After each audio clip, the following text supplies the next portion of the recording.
হঠাৎ করে বাজারে চলে যেতে হলো। আর পরের দিন যেহেতু আমাদের রান্না পুজো আছে, তো পরের দিন আমি টাইম পাবো না, একা হাতে সব কিছুই করতে হয় আমাকে।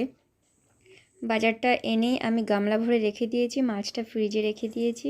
আর মাছটা ওই সময় ধুতেও পারিনি, ওইভাবেই রেখে দিয়েছি ফ্রিজে, পরের দিন ধুয়ে নেব ভেবে।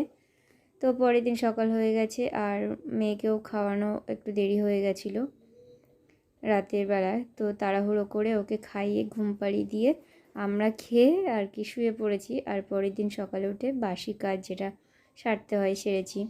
এটা হচ্ছে আমাদের দুপুরের রান্না, চিকেন কষা আর ভাত করেছিলাম।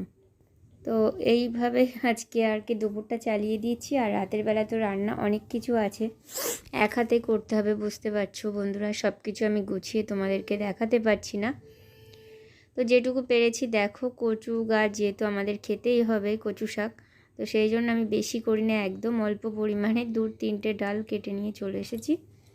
আর এখানে সবজিগুলো নিয়ে এসেছি, ওখানে চালতা আছে, নারকোল আছে, 5-6 রকমের ভাজা হবে। আর এখানে আমি বেগুনটা কেটে নিচ্ছি। আর এক হাতে সব কিছু করা না, বাজার থেকে মানে পুরো রান্না কোটা কাটা সব কিছু ধোয়া, আর মানে খুবই অসুবিধা, যেহেতু করতেই হবে, কিছু করার নেই।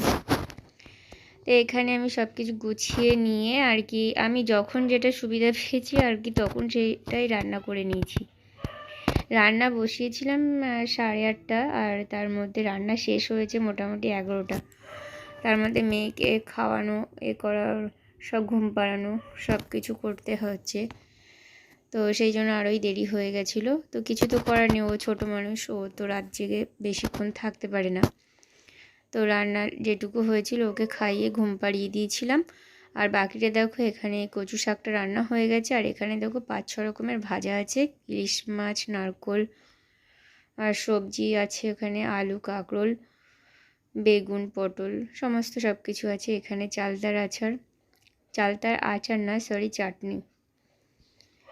আর এখানে ইলিশ মাছ ভাজার একটু তেল রেখে দিয়েছিলাম, গরম ভাতে খেতে ভালো লাগে। আর এখানে ডাল করেছি।